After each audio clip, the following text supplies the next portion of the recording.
that, we have to look at that sheet. What's on that sheet? And what's on that sheet that's only there because we need it. We either need it to stay stable so other things can change, or it's going to be one of the things that changes. And everything else is, let's scrub that out. Scrub that out. We don't need that. Right? What is if it's just something like about the character, then why should I pay points for that? Let's never mind that part. And never mind the business of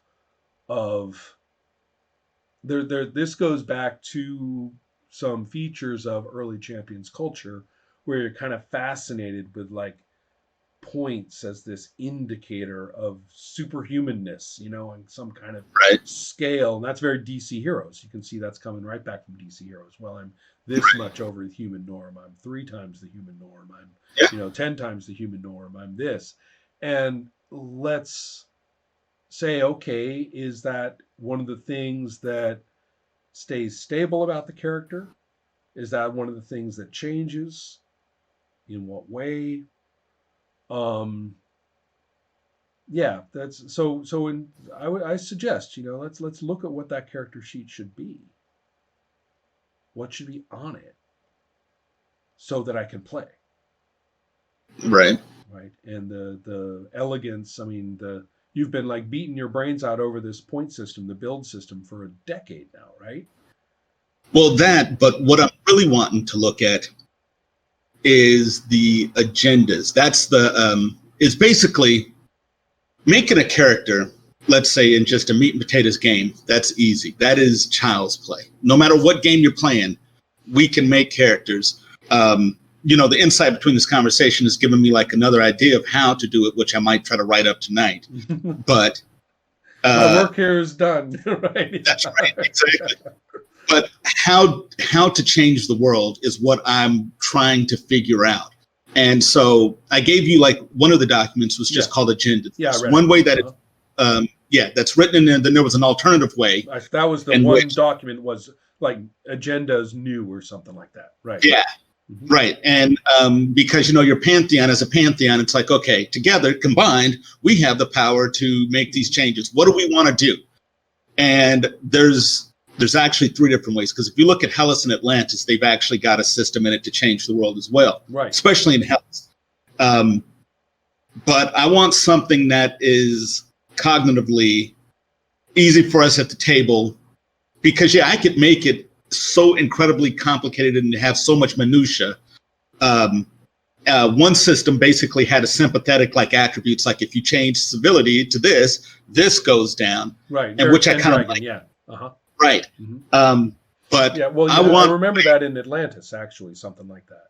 Yeah, so it's like you're kind of doing a tug of war, which works. It all works, but I want something where, as you said, 30 games in, we can see the progress. Ideally, like one of my main fantasies was that after you play the game, this is the way the world started, and here's the stats of the world. And as we play the game, the stats have all changed. So by episode 30, Adventure 30, you're like, wow, America is a completely different place. Right. We've changed it, and now the game is over. We can stop playing, because that's another thing about the games that I like to write, is that they have a definitive end. Right. There is an end to it. Right. We can talk a little bit more about that, because that will come later, I think, in this. Right. In the course of these things. Right now, when the one thing you're pointing out is it's not just individual character sheets; it's world/society sheets as well. Which is good. I want right. Yeah, I want something where, like, let's say, for instance, we're playing Champions, DC Heroes, Marvel, blah blah blah. At the end of the day, it's static. It's like, okay, well, we stopped the guy from blowing up the bridge, or we stopped in that whatever comic book story. Yes, it is not entirely. But I want play it that way. But at the end, it is. For instance, at the end of Watchmen, if this was a game, you'd be like, we just broke the world. The world is fucked. Now, on issue 12 or 13, what do we do with this thing? The world's just been blown up. People have been psychically murdered all over the world. What do we do now? And that's what's compelling to me, is we've changed it. Now, what is the world like, and how do we fit in and react, and blah blah blah. But I want it to be so different from the beginning. Right. I want it to be a completely different mutant by the time you get done. I completely get that. So that's good. The world is a big part of the thing that changes. So that also leads to an interesting point of how does that sheet actually start? Right. And that's what the agendas are for, or that's what I want the agendas to do, is to say, okay, guys, we've all got our characters as a pantheon. What are we about? And then it's like, okay, well, that back to front. Shouldn't we set the values for the world as it is at the beginning of our story in some way? Right. In some way. And if I'm not mistaken, that would be fairly naturalistic, right? It would be the way we think our world kind of is. Right. And then looking at that, then wouldn't it be a lot easier to make up a character? Right. These are the scores of the world as we see it. Oh, shit, right. My guy hates that stuff. My guy loves this stuff. Oh man. Before I've even started, I'm starting to pick my fights. Right. Right. Okay. Well, in that case, let's say we did that, right? Mm-hmm. If we move that forward and move that behind it, again, how do agendas work, or how would we make them work? Because it could all be hand wavy. Like, okay, well, if you guys do this certain amount, you don't want it to be. We know that. Right. I want a definitive number so that I can see, or something. It doesn't even have to be a number. We could do it all in adjectives or some kind of weird, Oh, who knows? Sliding scale, God knows what. Right. But wait. Tell me exactly what you mean in this case by agendas, and you're talking about each individual character, correct? Each individual character has an agenda, and as a pantheon, you have an agenda. Sure. So let's say, for instance, we took Batman. He has an agenda. No, you're doing it again. Screw Batman. Right. Well, we were talking about Hellmaster, and Hellmaster kicks ass. And Batman. Okay, let's take Hellmaster. Thank you. Let's take Hellmaster. Thank you. Okay, so Hellmaster. Basically, his hand, he's got a demon hand that was grafted onto him, and this demon, as long as he has his hand, this demon is allowed to rampage through the city. Okay, something crazy. But Hellmaster's decided, even with this hand, I'm going to use it for good, or I'm going to use it to take out this demon. But he joins a pantheon, right? Joins another group, and then you've got the agendas are not about demons. Agendas are about things about the world metrics. Yes. So the things that you want to change. So with Hellmaster, he might. I know what Hellmaster wants to change. What does Hellmaster want to change? Hellmaster wants to make evangelical Christianity virtuous. Okay, he wants Hellmaster wants to depoliticize evangelical Christianity, at least in the sense of he wants to remove it from its current role in the reins of power, and he wants it to bring actual goodness and light to the world. So that is his agenda. But let's say, for instance, he meets up with I don't know, Goldblock, who's like his as part of a pantheon or something like that. Goldblock has a different agenda, but together they have an agenda as a pantheon. No, I get that. That's fine. That's fine. But my point is that agendas are not about fictional entities. Right. That they're about stuff. They're about those world metrics, and those world metrics are. I'm using the ones that you actually have in your text are real world things. Right. About the society. So Goldblock has his own agenda, and then we together, once we look at each other, you see the nice back and forth here? We started with the metrics of the world agenda that we're going to use for our game. Right. We started with that. Now we each make up our individual characters with their individual agendas. Then we come back and look and say, all right, now what's one more agenda that we can all buy into? Whatever that is. Now, that's great, but what does an agenda do mechanically. It can't just be a fucking bonus. Whenever you go after X, then get a +1. Oh, for God's sake, shoot me now. Right. Right? We don't need that. We're talking about a mechanic that needs to have things going into it and things coming out of it. We're talking about a feature. Well, there's two ways to go. Either totally hard so that mechanics flow into it and mechanics flow out of it, like a hard value. Right. Right. Like you said, you were trying to decide. You couldn't figure out whether it was going to be a number or a what. Maybe it's a wheel and you fill in the spokes. God knows what. But right. Right. But why would we pick one way or the other? Well, choose. Either it's a hard mechanic and every other one of your mechanics, somehow flows into it, somehow flows out of it. That was one version. Right. Or it's 1000% soft. Okay. 1000% soft. All that matters is that there always is one on the sheet. Okay. And who knows? Maybe you'll change it as you go along. Okay. But the point is that it's always there. Your character is never without one. And sometimes, if the rest of the character is functional and the mechanics change, the mechanics do stuff, and they're not just there as portraiture, then a soft mechanic like that can be the most important thing in the game. Right. Right. So either one, right? But if you ask me, with something like Agenda that you're talking about, it can't be anything in the middle. Right. It's good. Yeah. Yeah, right. It's one or the other, all the way. It's got to be something that you can feel that will impact you. Like at one point, let's say, for instance, if crime went up, there's a system in the game called antagonist points. It's basically hero points for the villain. So let's say crime is up. He would end up getting more, hero points to combat like the heroes. So he's actually tougher the higher the crime is in the city. We got to get crime down. Yeah. So I wanted that worked. So it's like, hey guys, if we do this, this will actually benefit our pantheon, which will allow us to do this. Oh, sure. That makes perfectly good sense. I get all that. So that is something to consider. I have no answers because I don't give answers. Right. But I want to see what you come up with after this conversation.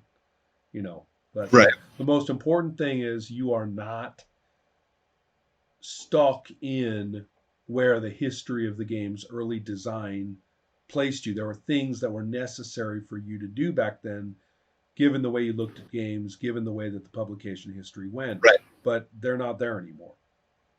Right. No, I can kill anything. And that's the thing. And where I'm at in my so-called career in hobby gaming, is that I've ascended to the point where I don't care anymore. Right. Not because I'm so incredibly wealthy. It's just like, you know what, I could give a fuck if you play the game or not. If 10 people play this game, I know the feeling where it's just like, look, wait a minute, if I wanted to do something that 9 zillion people were going to do, I would not be in this fucking business in the first place. Right, exactly. So, so it's that it doesn't matter to me. It's like, because I can fund the book, I can get this thing done. I can get it done however I want it to get it done. In fact, I could just, dip into my own savings and produce right, exactly. You just do it, right? So with this in mind, therefore, the key is that in many ways, it's like the Bob Dylan quote that I like so much: to live above the oh God, do I even have it right? I bet I'm butchering it. To live beyond the law, you must be honest. Right. And so that's kind of it. You're no longer constrained by these oh my God, I must be successful, anxieties. But that puts you in the cursed position of, if your game sucks, you have nobody but yourself to blame. And so, you know what? At this point, I'm fine with that. I'm fine. I get that. Yeah. So therefore, let's make it not suck because we want it to, right? Well, no, that's just it. I want this thing to be right. For instance, I always run into this with other games, like with Hellas or Atlantis, or even the original Godsend Agenda. Actually, I ran into it a couple weeks ago when I did a Q&A. for Godsend Agenda, and they were like, well, how strong would Superman be? And I'm like, I don't care how strong Superman be, because he wouldn't be in this game. And the thing is that no matter if it was a fantasy game, let's say you were playing, what was the game with the completely random legendary characters? Right, yeah. You would say, how does Aragorn look in that game? Right. But if you have a fucking superhero game, it's always, how would you do Batman? And I'm like, I wouldn't do Batman because I'm not doing that game. Right. But they never ask that question about a fantasy game, or they never go, how do you make Starbuck in your science fiction game? It's like, no one asks that. Right. No, I know what you mean. There's that weird confluence between comic book fan and role player, which produced a very strange space that has nothing to do with play. Right. So like when they I call it the crossover between Sudoku and paper dolls. Right. You have to solve the constraints of the numerical system in order to fold the paper doll so it looks the way you want. And it's not what I do. So exactly. Yeah. So like when they ask me, they'll go with Hellas, could you play Star Wars with it? And I was always like, I hope not. Exactly. I hope it takes more time for you to take out everything that makes it Hellas to make Star Wars than just go play Star Wars. Exactly. You know, because I made Hellas. I didn't make Star Wars. Exactly.